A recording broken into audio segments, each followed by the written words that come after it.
Bismillahirrahmanirrahim. Assalamualaikum warahmatullahi wabarakatuh.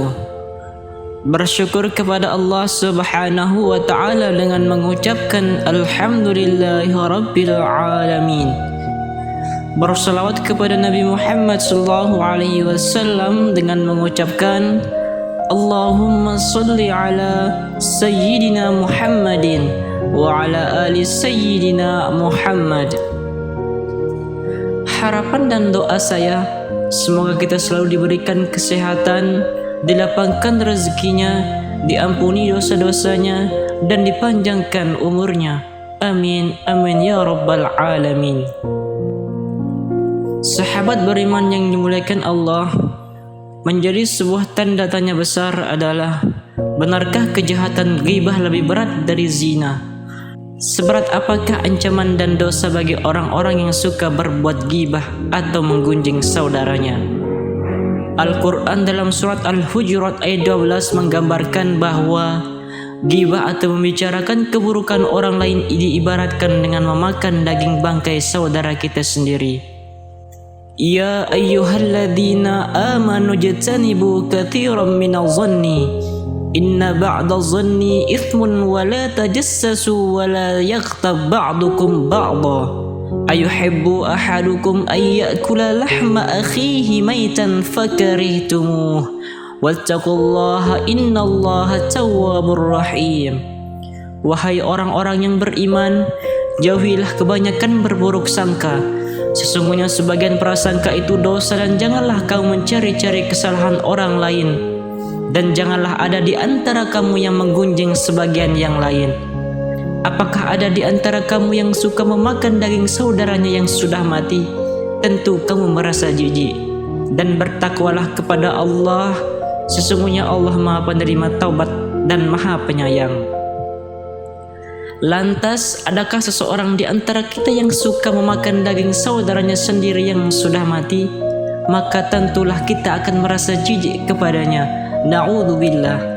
Diriwayatkan pada zaman Rasulullah sallallahu alaihi wasallam, apabila ada orang yang berbuat ghibah, maka siksanya langsung diperlihatkan secara langsung, sebagaimana yang terjadi pada dua orang wanita yang diperintahkan untuk memuntahkan darah kental dari mulutnya setelah menggunjing saudaranya.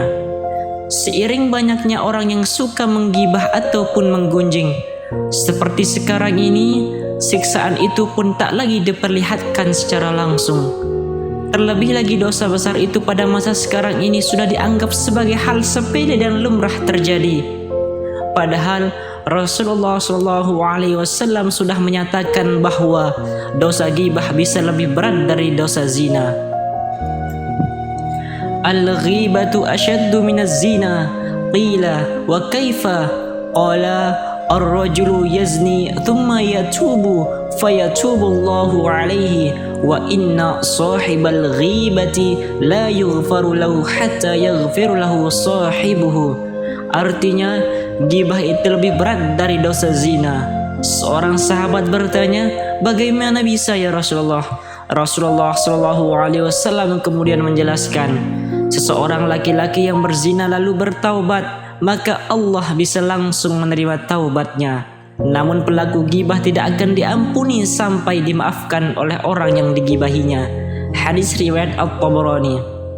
Tak hanya itu, diriwayatkan bahwa Allah pernah berfirman kepada Nabi Musa alaihissalam, siapa saja yang meninggal dunia dalam keadaan bertaubat dari perbuatan ghibah, maka dia adalah orang yang terakhir masuk surga.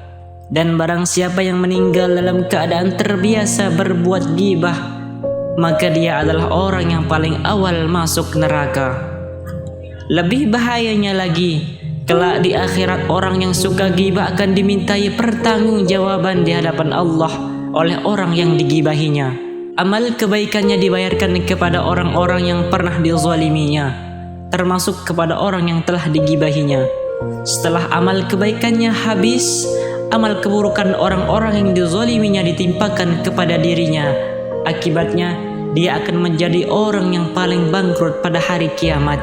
sebagaimana yang digambarkan Rasulullah SAW dalam salah satu hadisnya, Suatu hari Rasulullah SAW bertanya kepada para sahabat, "Apakah kalian tahu siapakah orang yang paling bangkrut?" Sahabat menjawab, "Orang yang paling bangkrut di tengah kami adalah orang yang sudah tidak memiliki dirham dan harta sedikit pun." Lalu beliau pun menjelaskan, "Orang yang paling bangkrut dari umatku kelak adalah orang yang datang pada hari kiamat membawa amal salat, amal zakat, amal puasa, namun dia pernah mencaci si ini, menuduh si ini, makan harta si ini, menumpahkan darah si ini, memukul si ini, sehingga yang ini dibayar dengan kebaikannya dan yang ini dibayar dengan kebaikannya. Setelah semua kebaikannya habis sebelum semua kezalimannya terbayar, maka diambillah keburukan-keburukan mereka yang pernah dizaliminya, lalu ditimpakan kepada dirinya. Akibatnya dia dilemparkan ke dalam neraka." Demikianlah bahaya perbuatan ghibah yang selama ini kita anggap enteng. Mudah-mudahan berkat uraian ini kita semakin hati-hati terhadap segala bentuk perbuatan yang dapat menghapus semua amal kebaikan kita, termasuk perbuatan ghibah. Oleh karena itu, renungkan terlebih dahulu apa yang hendak ingin kita ucapkan sebelum kita mengucapkannya, dan renungkan apa yang hendak ingin kita lakukan sebelum melakukannya. Nabi Muhammad SAW bersabda di hadis yang sahih, "Sesungguhnya seorang hamba mengucapkan satu kalimat tanpa dipikirkan terlebih dahulu, dan karenanya dia terjatuh ke dalam neraka sejauh antara timur dan barat." Semoga kita selalu dijaga oleh Allah agar senantiasa menjauhi segala bentuk larangannya. Amin ya rabbal alamin. Ma asabaka min hasanatin faminallah, wa ma asabaka min sayyi'atin famin nafsik. Segala bentuk kebaikan itu murni datangnya dari Allah, dan segala bentuk kesalahan itu murni datangnya dari diri saya sendiri. Semoga bermanfaat. Wallahu a'lam bissawab. Wassalamualaikum warahmatullahi wabarakatuh.